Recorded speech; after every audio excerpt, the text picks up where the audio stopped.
तो कहानी की शुरुआत में हम अलेक्सा नाम की मैथ टीचर को देखते हैं, जो रशिया की एक यूनिवर्सिटी में पढ़ाती है। यहाँ अलेक्सा को मैक्सिमिलियन नाम के एस्ट्रोफिजिक्स टीचर से प्यार हो जाता है और मैक्सिमिलियन भी अलेक्सा को पसंद करता था, इसलिए दोनों जल्द ही शादी कर लेते हैं। कुछ समय बाद अलेक्सा प्रेग्नेंट हो जाती है। तब मैक्सिमिलियन उससे कहता है कि मैं अपने बच्चे का नाम जुपिटर रखना चाहता हूँ, लेकिन अलेक्सा को ये नाम पसंद नहीं था, जिस वजह से दोनों में बहस होने लगती है। इसी दौरान उनके घर में कुछ चोर घुस आते हैं और उन्हें लूटने लगते हैं। तब एक चोर मैक्सिमिलियन का टेलीस्कोप उठा लेता है। ये देख मैक्सिमिलियन उसे टेलीस्कोप ले जाने से मना करता है, जिससे एक चोर गुस्से में आकर मैक्सिमिलियन को शूट करके उसे मार डालता है। इस घटना के बाद अलेक्सा अकेली हो चुकी थी, इसलिए वो शिकागो में अपने रिश्तेदारों के पास जाने का फैसला करती है। जब अलेक्सा शिप में होती है तब वो एक बच्ची को जन्म देती है। अलेक्सा अपने पति की याद में बच्ची का नाम जुपिटर रखती है। इसके बाद हम 22 साल बाद का सीन देखते हैं, जहाँ जुपिटर अब जवान हो चुकी थी और वो अपनी लाइफ से खुश नहीं थी, क्योंकि वो अमीर लोगों के घर में क्लीनिंग का काम किया करती थी। असल में जुपिटर एक रशियन थी, जिस कारण उसे यूएसए में अच्छा काम नहीं मिल रहा था। इसके अलावा वो अपने बड़ी फैमिली के साथ एक छोटे से घर में रहती थी, जिससे उसे प्राइवेसी भी नहीं मिलती थी। इसी बीच हम एक अनजान प्लेनेट पर अब्रासाक्स नाम की गैलेक्टिक क्वीन के बच्चे बालम, टाइटस और कलीके को देखते हैं। ये फैमिली अलग अलग प्लेनेट के लोगों को मारकर उनसे एक ऐसी दवा बनाती है, जिसका यूज करके वो काफी लंबे समय तक जवान रहते हैं। फिर हाल ही में अब्रासाक्स की मौत हुई थी, जिस वजह से तीनों भाई बहनों को अलग अलग प्लेनेट देकर उनका बंटवारा कर दिया गया था, जिसमें बड़े भाई बालम को 2 प्लेनेट के अलावा पृथ्वी भी मिली थी। यहाँ सबसे छोटा भाई टाइटस बालम से पृथ्वी खरीदना चाहता था, लेकिन बालम उसे कुछ बोले बिना ही वहाँ से चला जाता है। जिसके बाद हम पृथ्वी पर केन नाम के हंटर को शिकागो में देखते हैं, जो कि टाइटस के लिए काम किया करता है। पर तभी बालम के हंटर्स रेजो, आइबिस और फल्के उसे देख लेते हैं और उसका पीछा करने लगते हैं। ये सभी पृथ्वी से नहीं थे और इनके पास काफी स्पेशल गैजेट्स थे। केन अपने गैजेट का यूज करके एक क्लिनिक में जाता है, जहां वो अपनी सूंघने की पावर से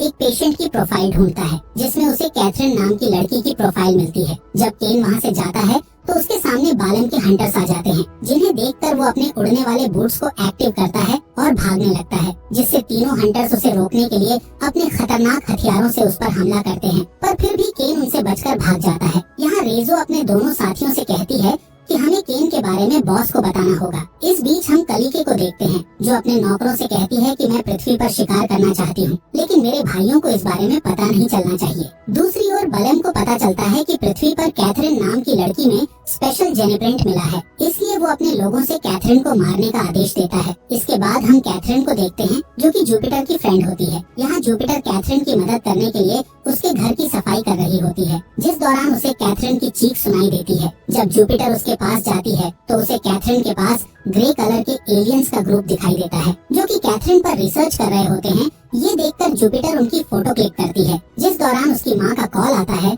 तब फोन की रिंग सुनकर एलियंस का ध्यान जुपिटर पर चला जाता है, इसलिए वो एलियन जुपिटर और कैथरीन की कुछ समय पहले की मेमोरीज को मिटाकर वहाँ से चले जाते हैं। रात जुपिटर जब अपनी फैमिली के साथ डिनर कर रही होती है, तब वो अपने कजन वसीली से कुछ पैसे उधार मांगती है, क्योंकि उसे अपने पिता की तरह एक टेलीस्कोप खरीदना था, जिस पर वसीली उससे खुद के लिए पैसे जमा करने का कहता है। जब जुपिटर अकेली होती है, तब उसका दूसरा कजन व्लाडी उससे कहता कि अगर तुम मेरे काम में मेरी मदद करोगी तो मैं तुम्हें कुछ परसेंटेज दे दिया करूंगा, जिससे जुपिटर खुश हो जाती है। अगले दिन जुपिटर कैथरीन के नाम पर क्लिनिक में जाती है, जहां वो अपने फोन में एलियंस की फोटो देखती है, जो कि उसने ही क्लिक की थी। वो कुछ समझ पाती कि तभी डॉक्टर उसे सर्जरी के लिए बुलाते हैं। यहाँ जुपिटर का शरीर अचानक से ऊपर उड़ने लगता है, जिससे हमें पता चलता है कि वो एलियंस डॉक्टर का रूप लेकर उसके डीएनए की जांच कर रहे हैं। एलियंस उसे मारने वाले होते हैं, पर तभी वहाँ केन आ जाता है और सभी एलियंस को मारकर जुपिटर को अपने साथ ले जाता है। इसी बीच स्पेसशिप में टाइटस को खबर मिलती है कि केन ने उस लड़की को ढूंढ लिया है, जिसमें स्पेशल जेनीप्रिंट है। असल में वो जेनीप्रिंट कैथरीन में नहीं, बल्कि जुपिटर के अंदर था। टाइटस चेन को लाने के लिए एक पृथ्वी पर एक शिप भेजता है। इधर बेलम को पता चलता है कि केन उस लड़की को पकड़ कर ले गया है, इसलिए वो अपने लोगों को सिक्योरिटी डबल करने का आदेश देता है। कुछ समय बाद जुपिटर को भी होश आ जाता है। तब केन उसे समझाता है कि यूनिवर्स में पृथ्वी के अलावा ऐसे कई प्लैनेट्स हैं जहाँ जीवन संभव है और वहाँ अलग अलग प्रजातियाँ रहती हैं। केन बताता है कि मैं आधा इंसान और आधा भेड़िया हूँ, मुझे मिलिट्री के लिए पैदा किया गया था। इसके अलावा वो बताता है कि ग्रे कलर के एलियंस को कीपर्स नाम से जाना जाता है। यहाँ केन जुपिटर को अपने फ्लोटिंग बूट्स और एक ऐसा गैजेट दिखाता है जिससे वो किसी भी दीवार पर पोर्टल्स बना सकता है। इसी समय टाइटस का भेजा हुआ स्पेसशिप वहाँ आता है। तब केन जुपिटर को उस शिप में ले जाने लगता है, लेकिन तभी बलेम के सिपाही टाइटस के शिप को ब्लास्ट कर देते हैं। ये देख केन जल्दी से जुपिटर को लेकर भागने लगता है और बालम के सिपाही उस पर गोलियां चलाते हैं, पर केन किसी तरह उनसे बचकर भाग जाता है। अगली सुबह केन एक कार चुराता है और जुपिटर को अपने पुराने दोस्त स्टिंगर के यहाँ ले जाने लगता है। रास्ते में जुपिटर केन से पूछती है कि आखिर वो लोग उसे मारना क्यों चाहते हैं, जिस पर केन बताता है कि ये अब्रासैक्स फैमिली का युद्ध है और ये पूरे यूनिवर्स की सबसे शक्तिशाली फैमिली में से एक है। केन ये भी बताता है कि वो लोग पृथ्वी की जिस जगह को तबाह करते हैं उसे तुरंत ठीक कर देते हैं और जब लोग उन्हें देखते हैं तब कीपर्स उन लोगों की मेमोरीज मिटा देते हैं। यानी कि अभी बालम के सिपाहियों द्वारा ब्लास्ट से जितनी भी जगहों को नुकसान पहुंचा था उसे कीपर्स ठीक कर देंगे और वहाँ मौजूद लोगों की मेमोरीज भी मिटा देंगे। केन कहता है कि टाइटस तुम्हें बलम से बचाने के लिए शिप पर बुलाना चाहता है। बलम जुपिटर को मरवाना क्यों चाहता है ये हमें आगे पता चलेगा। कुछ समय बाद जुपिटर और केन स्टिंगर के घर पहुँचते हैं, जहाँ स्टिंगर केन को देखकर उस पर हमला करने लगता है, क्योंकि केन के यहाँ आने से वो खतरे में पड़ सकता था। जब दोनों लड़ रहे होते हैं तब मधुमक्खियों का एक ग्रुप जुपिटर को घेर लेता है और जुपिटर के हाथों के इशारों पर चलने लगता है। ये देखकर स्टिंगर जुपिटर के सामने झुक जाता है और उसे महारानी कहकर बुलाता है। साथ ही वो बताता है कि मधुमक्खियों के पास असली गैलेक्टिक क्वीन को पहचानने की पावर होती है और तुम्हारा डीएनए यूनिवर्स की रॉयल फैमिली का है, जिस वजह से सभी मधुमक्खियाँ तुम्हारे आसपास घूमकर तुम्हारा स्वागत कर रही हैं। इसके बाद स्टिंगर उन्हें अपने घर में ले जाता है और केन की चोट पर दवा लगाता है, जिस दौरान जुपिटर की नजर केन की बैक पर लगे निशान पर जाती है। तब स्टिंगर उसे बताता है कि केन और मेरे पास पंख हुआ करते थे, लेकिन कुछ गलतियों के कारण हमें अब्रासैक्स ने अपने प्लेनेट से निकाल दिया और हमारे पंख भी ले लिए। इसी समय जुपिटर के पास व्लेडी का कॉल आता है और वो बात करने के लिए बाहर चली जाती है। तब केन स्टिंगर से कहता है कि मुझे नहीं पता था कि जुपिटर राजकुमारी है, मैं तो सिर्फ अपने पंखों के बदले उसे टाइटस के हवाले करने वाला था। यहाँ स्टिंगर जुपिटर को बताता है कि इंसान पृथ्वी पर पैदा नहीं हुए थे, बल्कि पृथ्वी पर सिर्फ डायनासोर्स का राज था। लेकिन 2 लाख साल पहले अब्रासैक्स के पूर्वजों ने सभी डायनासोर्स को मार दिया और फिर किसी प्लेनेट से लोगों को उठाकर पृथ्वी पर छोड़ दिया ताकि वो पृथ्वी पर आबादी बढ़ा सके। असल में अब्रासैक्स फैमिली का सिर्फ एक ही मकसद था कि वो पृथ्वी पर रहने वाले लोगों को मारकर उनसे जवान होने की दवा बनाएंगे। इसी बीच केन बताता है कि बालम के तीनों हंटर्स और कीपर्स ने हमें घेर लिया है। इसके बाद केन और स्टिंगर जुपिटर को बचाने के लिए बालम के लोगों पर हमला करते हैं। तब हंटर फाल के अपने हथियार से स्टिंगर को पीछे धकेल देता है और जुपिटर की ओर बढ़ने लगता है। ये देख सभी मधुमक्खियाँ जुपिटर की रक्षा करते हुए फल्की को घेर लेती हैं, जिससे जुपिटर को भागने का मौका मिल जाता है। लेकिन फल्की किसी तरह उसके पास पहुँच जाता है और अटैक करके उसे बेहोश कर देता है, जिसके बाद कीपर्स जुपिटर को मारने के लिए उसके पास आने लगते हैं। ठीक इसी समय हंटर रेजो और आइबिस वहाँ आकर अपने साथी फल्की और सभी कीपर्स को मार देते हैं और जुपिटर को एक शिप में ले जाने लगते हैं। ये देखकर केन उस शिप को पकड़ लेता है। ये शिप एक एलियन सिटी में जाती है, जहाँ रेजो और उसका साथी जुपिटर को कलीक के लोगों को बेच देते हैं। जुपिटर को जब होश आता है तो वो खुद को बहुत ही खूबसूरत कपड़ों में देखती है और वो किसी महल में होती है। इसी दौरान कलीके वहाँ आती है और जुपिटर को देखकर हैरान हो जाती है, क्योंकि जुपिटर उसकी माँ की तरह दिखाई देती थी। इसके बाद कलीके जुपिटर को अपनी माँ की मूर्ति के पास ले जाती है, जहाँ कलीके जुपिटर से कहती है कि तुम मेरी माँ का पुनर्जन्म हो, क्योंकि तुम्हारे चेहरे के साथ साथ तुम्हारा डीएनए भी मेरी माँ के डीएनए से मैच करता है। इधर केन गार्ड से लड़ते हुए जुपिटर को ढूंढ रहा था। दूसरी तरफ कलीके जुपिटर को एक स्पेशल पूल दिखाती है। जब कलीके उस पूल से नहाकर बाहर आती है तो वो पूरी तरह से जवान हो जाती है, जबकि कलीके की उम्र 14,000 साल की होती है। कलीके से जुपिटर को पता चलता है कि वो अब्रासैक्स की सारी प्रॉपर्टी को क्लेम कर सकती है, क्योंकि उसमें अब्रासैक्स की क्वीन का डीएनए है। कलीके उसे पृथ्वी को क्लेम करने का कहकर एक रिच लाइफ जीने का कहती है। असल में कलीके बलेम से पृथ्वी छीनने के लिए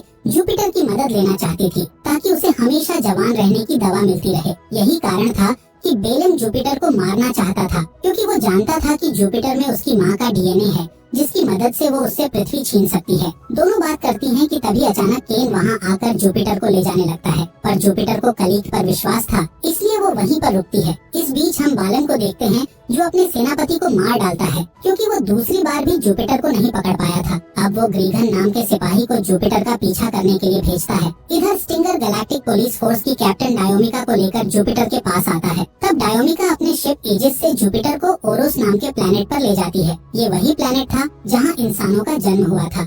एम्पायर शिप में जुपिटर केन से फ्लर्ट करती है, पर केन उसे इग्नोर करता है क्योंकि जुपिटर एक राजकुमारी है और वो उनका सेवक है। जिसके बाद शिप ओराउस पहुंच जाता है, जहां एक रोबोट जुपिटर को अपने साथ ले जाता है और एक एम्प्लॉय को रिश्वत देकर उससे जुपिटर की कलाई पर रॉयल सील लगवाता है ताकि सभी उसे रॉयल फैमिली के रूप में पहचानने लगे। यहाँ जुपिटर केन से पूछती है कि तुम मेरी हेल्प क्यों कर रहे हो, जिस पर वो कहता है कि अगर मैं तुम्हारी हेल्प करूंगा तो मुझे मेरी जॉब वापस मिल सकती है। तभी अचानक स्टिंगर कुछ हंटर्स के साथ आकर दोनों को घेर लेता है। दरअसल में स्टिंगर ने टाइटस के साथ सौदा करके केन को धोखा दिया था। कुछ देर बाद जुपिटर को टाइटस के पास ले जाया जाता है, जहाँ टाइटस जुपिटर से कहता है कि अगर तुम मेरे साथ डिनर करोगी तो मैं तुम्हें पृथ्वी पर वापस भेज दूंगा, जिस पर जुपिटर मान जाती है। इधर टाइटस के गार्ड्स केन को एक जेल में बंद कर देते हैं। इसके बाद हम जुपिटर और टाइटस को डिनर करते हुए देखते हैं, जहां जुपिटर केन के बारे में पूछती है, जिस पर टाइटस झूठ बोलता है कि मैंने उसे उसके घर भेज दिया है। यहाँ टाइटस जुपिटर को बताता है कि जवान होने की दवा इंसानों को मारकर बनाई जाती है। वो उसे कई बॉटल्स दिखाता है जिसमें उस दवा को रखकर बेचा जाता था। टाइटस का कहना था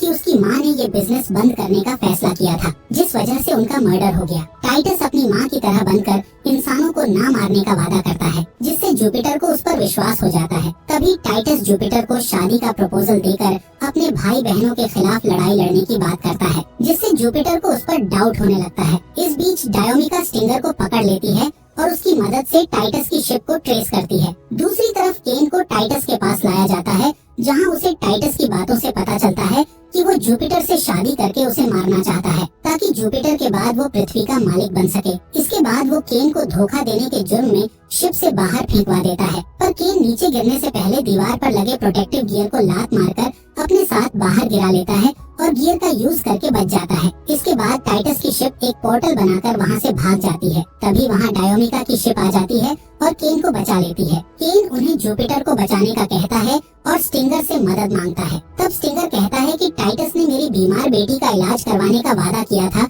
इसलिए मैंने तुम्हें धोखा दिया था। दूसरी तरफ पृथ्वी पर जुपिटर की फैमिली उसके मिसिंग होने के कारण बहुत परेशान थी और वो सारा दोष व्लाडी को दे रही थी। तभी ग्रीगन वहाँ आता है और सबको किडनैप कर लेता है। इधर जुपिटर टाइटस से शादी करने का मना करके उससे केन के बारे में पूछती है। तब वो बताता है कि केन ने फिर से लोगों पर हमला किया था, इसलिए उसे यहाँ से निकाल दिया गया। साथ ही टाइटस जुपिटर को समझाता है कि ये शादी सिर्फ एक समझौता है जिसमें हम दोनों मिलकर बालिम से निर्दोष लोगों की सुरक्षा करेंगे। साथ ही केन को वापस जॉब पर रखने का वादा करता है, जिससे इम्प्रेस होकर जुपिटर शादी के लिए मान जाती है। कुछ घंटों बाद दोनों की शादी होने लगती है। तब केन और स्टिंगर टाइटस की शिप पर आकर उसके दुश्मनों को मारते हैं और अंदर आकर शादी रोक देते हैं। जिसके बाद केन सबके सामने टाइटस की सच्चाई बताता है कि टाइटस शादी के बाद जुपिटर को मारकर पृथ्वी का मालिक बनना चाहता है। यहाँ जुपिटर के कहने पर केन उसे पृथ्वी पर ले जाता है, जहाँ जुपिटर को पता चलता है कि बालम के लोगों ने उसकी फैमिली को किडनैप किया है। बालम के लोग उससे कहते हैं कि तुम्हें जुपिटर प्लैनेट पर बालम से मिलने जाना होगा, जिसके बदले तुम्हारी फैमिली को छोड़ दिया जाएगा। इसलिए वो जुपिटर प्लैनेट पर जाकर बालम से मिलती है, जहाँ बालम उससे उसकी सारी प्रॉपर्टी अपने नाम करने का कहता है। दूसरी तरफ केन अकेला ही जुपिटर प्लैनेट पर आ जाता है और बालम के लोगों को मारने लगता है। वहीं जुपिटर बालम पर अपनी ही माँ को मारने का इल्जाम लगाती है, जिससे बालम गुस्से में आकर उसे थप्पड़ मारता है और अपने लोगों से जुपिटर की माँ को मारने का कहता है, जिससे जुपिटर बालम की बात मानती है और सारी प्रॉपर्टी यानी प्लैनेट्स उसके नाम कर देती है। जिसके बाद बालम अपने लोगों से जुपिटर को मारने का कहता है, पर तभी केन वहाँ आकर जुपिटर को बचा लेता है। फिर केन ग्रीगन से लड़ता है और जुपिटर अपनी फैमिली को एजिस के शिप में भेज देती है, जिस दौरान बालम जुपिटर पर हमला करता है, जिससे जुपिटर एक गन से उसके पैरों में शूट कर देती है। इसी बीच बालम का महल टूटने लगता है। दूसरी ओर केन ग्रीगन को मार डालता है। इधर जुपिटर बालम की फाइट होती है, जिसमें जुपिटर बालम को बहुत मारती है। थोड़ी देर बाद महल ब्लास्ट होकर नीचे गिरने लगता है, जिससे बालम नीचे गिर जाता है और उसकी मौत हो जाती है। दूसरी तरफ जुपिटर भी नीचे गिरने लगती है, पर उसे केन बचा लेता है। कुछ समय बाद हम जुपिटर को फिर से उसकी नॉर्मल लाइफ में देखते हैं, जो कि अब उसे अच्छी लगने लगी थी। साथ ही व्लाडी उसे एक टेलीस्कोप गिफ्ट देता है। वो जब काम से फ्री होती है तब केन से मिलती है। असल में जुपिटर सारे प्लैनेट्स की क्वीन बन चुकी थी, लेकिन फिर भी उसने अपनी नॉर्मल लाइफ को चुना। अब केन के भी पंख वापस आ चुके थे। कहानी के अंत में हम केन और जुपिटर को एक साथ उड़ते हुए देखते हैं और इसी के साथ इस मूवी का